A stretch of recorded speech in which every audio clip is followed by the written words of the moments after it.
वह धीरे से बुदबुदाता है।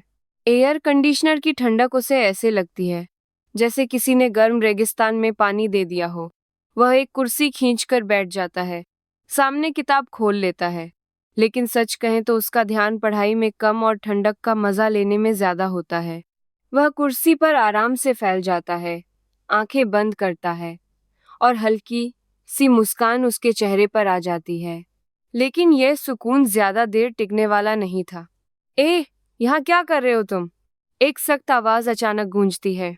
नोबिता चौंक कर उठता है। सामने लाइब्रेरी का स्टाफ खड़ा होता है, भौहें तनी हुई। यह पढ़ने की जगह है, आराम करने की नहीं। अगर पढ़ना है तो ठीक से बैठो, वरना बाहर जाओ। नोबिता घबरा जाता है। वह कुछ बोल नहीं पाता, बस धीरे धीरे अपना सामान उठाता है। कुछ ही सेकंड में वह फिर से बाहर उसी झुलसती गर्मी में खड़ा होता है। ये तो गलत बात है, वह नाराज होकर कहता है। उसका चेहरा उतर जाता है। गर्म हवा उसके चेहरे पर लगती है और वह चिढ़कर आसमान की तरफ देखता है। इतनी गर्मी में कोई बाहर कैसे रह सकता है? तभी दूर से हौंसी की आवाज आती है। नोबिता मुड़कर देखता है। जान और सुनियो दोनों बहुत खुश लग रहे होते हैं। हम स्विमिंग पूल जा रहे हैं, सुनियो गर्व से कहता है। जियान भी हौंसते हुए जोड़ता है। हाँ, आज बहुत मजा आएगा। नोबिता का दिल एक पल के लिए डोलता है।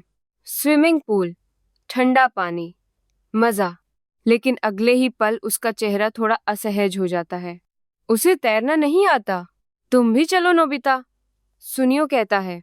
नोबिता हल्की हंसी के साथ जवाब देता है। ना, नहीं, मुझे याद आया, मुझे कुछ काम है। जियान तुरंत पकड़ लेता है।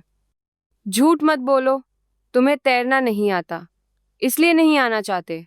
नोबिता के चेहरे पर शर्म और झुंझलाहट दोनों आ जाते हैं। ऐसी कोई बात नहीं है, वह जल्दी से कहता है। लेकिन उसकी आवाज में आत्मविश्वास नहीं होता है। उसकी नजर एक दुकान पर पड़ती है, जूस और आइसक्रीम। वह रुक जाता है। जूस या आइसक्रीम? वह अपनी जेब टटोलता है। कुछ सिक्के, दोनों नहीं ले सकता। वह उलझन में पड़ जाता है। तभी जियान की बात याद आती है। मैं दोनों ले लेता। नोबिता हल्का सा मुस्कुराता है, फिर सिर हिलाता है। काश मेरे पास भी पैसे होते। आखिरकार वह बिना कुछ खरीदे घर लौट जाता है। घर पहुंचकर वह सीधे किचन में जाता है। माँ, क्या मैं जूस पी सकता हूँ? देख लो, अगर बचा हो तो, माँ जवाब देती हैं। नोबिता फ्रिज खोलता है और खुश होकर कहता है, हाँ है। लेकिन जैसे ही वह ग्लास उठाता है, खाली। वह चौंक जाता है। ये कैसे? तभी पीछे से आवाज आती है। ओह, वो जूस। नोबिता मुड़ता है। डोरेमोन खड़ा होता है, थोड़ा झिम्पा हुआ। मैंने पी लिया। कुछ सेकंड के लिए सन्नाटा। फिर क्या? वो मेरा जूस था, नोबिता गुस्से से चिल्लाता है। डोरेमोन हाथ उठाकर उसे शांत करने की कोशिश करता है। रुको रुको, मेरे पास एक आइडिया है। वह अपनी जेब से एक अजीब सा कप निकालता है। यह है वाइड एक्सपेंडर कप। नोबिता गुस्से में ही पूछता है, ये क्या करेगा? डोरेमोन मुस्कुराता है। जो भी इसमें डालोगे वो बढ़ जाएगा। नोबिता की आंखें फैल जाती हैं। सच में? ट्राई करके देख लो। नोबिता बचे हुए जूस की आखिरी बूंदे कप में डालता है। डोरेमोन बटन दबाता है। एक हल्की सी आवाज और कप भर जाता है। नोबिता हैरान रह जाता है। ये तो जादू है। वह जल्दी से जूस पीता है। बहुत बढ़िया।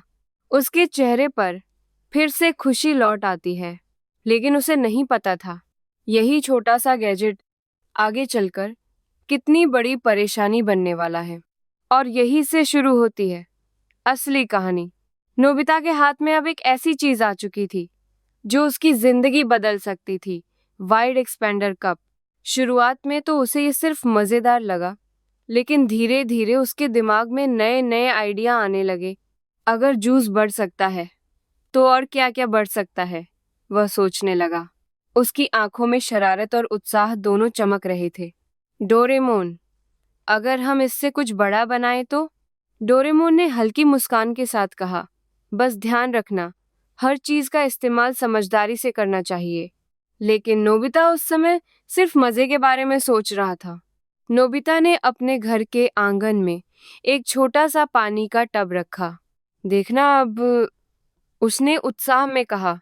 वह कप को उसके अंदर रखता है, बटन दबाता है, धीरे धीरे पानी फैलने लगता है।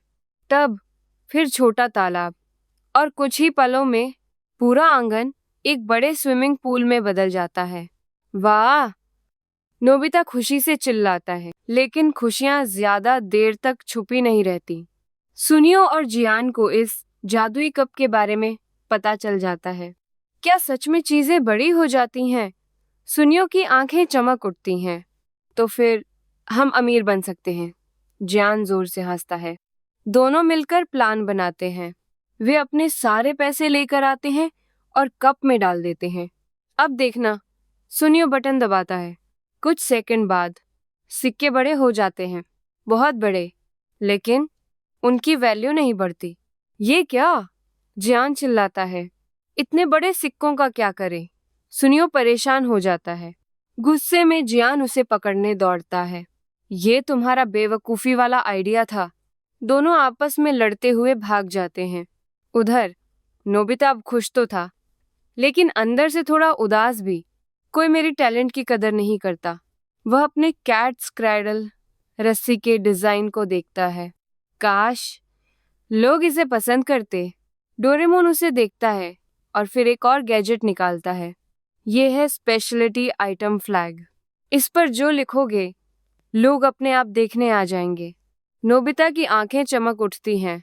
नोबिता फ्लैग पर लिखता है, अमेजिंग कैट्स क्रेडल शो। कुछ ही देर में लोग उसके घर के बाहर जमा होने लगते हैं। मुझे ये देखना है। मुझे भी। सब अंदर आते हैं। नोबिता अपना शो शुरू करता है। देखो, ये है बटरफ्लाई डांस। लोग ताली बजाते हैं, लेकिन उनके चेहरे पर असली खुशी नहीं होती। वो बस मजबूरी में देख रहे होते हैं। शो खत्म होता है। लोग चले जाते हैं। नोबिता कुछ सेकंड चुप रहता है। ये असली तारीफ नहीं थी, वह धीरे से कहता है। तभी जियान फ्लैग छीन लेता है। अब मैं दिखाता हूँ असली शो। वह अपना वन मैन शो शुरू करता है। फ्लैग की वजह से बहुत सारे लोग आ जाते हैं। जियान गाना गाता है, डांस करता है, लेकिन ये क्या था? कितना बेसुरा है। मुझे तो जाना है। लोग सच बोलना शुरू कर देते हैं। जियान का चेहरा उतर जाता है। पहली बार उसे एहसास होता है कि जबरदस्ती की अटेंशन बेकार है। गुस्से में जियान नोबिता के पीछे भागता है।